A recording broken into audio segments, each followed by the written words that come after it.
The frontal lobe of the brain is merely an instrument to devise evil. The motor neurons are ready to bring into evil excesses. The heart of man is desperately wicked.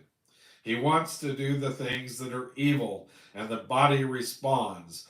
Paul describes this pitiful plight as a slave sold to a Simon Legree taskmaster with a whiplash of evil.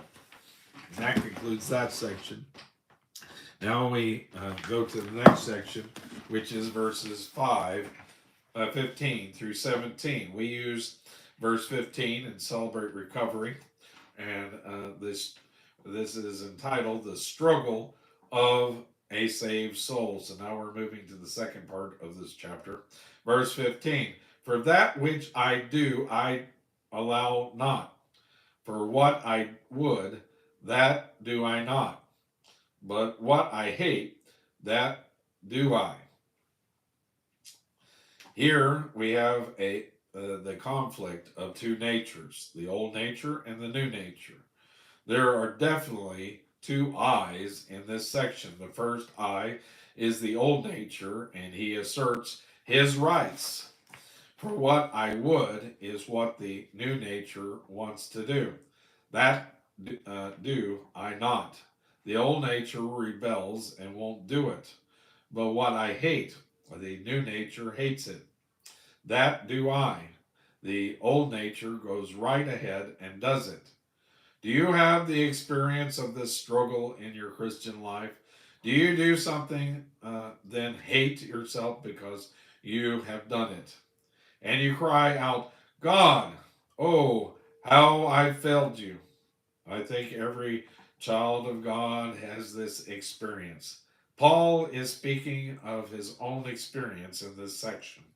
Apparently, there were three periods in his life. First, he was a proud Pharisee under the Mosaic system, kidding himself by bringing the sacrifices and doing other things which he thought would make him right with God. But the law was condemning him all the while. Then the second period began when he met Christ on the Damascus road. This proud young Pharisee turned to Christ as his Savior, but he still felt he would live the Christian life. His new nature said, I am now going to live for God, but he failed and was in the arena of struggle and failure for a time. I do not know how long it lasted. Probably it was not long. There came a day when there was victory, but Paul did not win it. Christ did. Paul learned that it was a matter of yielding, presenting himself, and letting the uh, Spirit of God live the Christian life through him. It reminds me of step 3, uh, consciously choosing to commit my life and will to Christ's care and control. Then verse 16. Javier McGee skips 16. I think he might skip some other verses here as well. I got so caught up in highlighting the next section. This is full of wealth.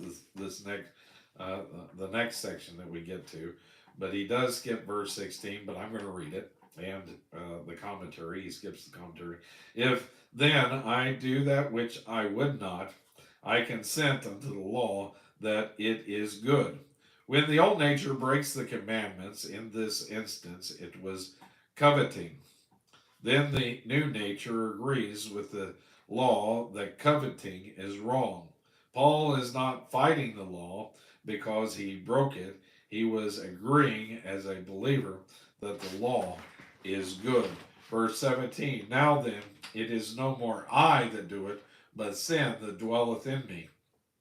In other words, it is no longer I, the new nature, who am working it out, but sin, the old nature, living in me. You see, Paul still had the old nature.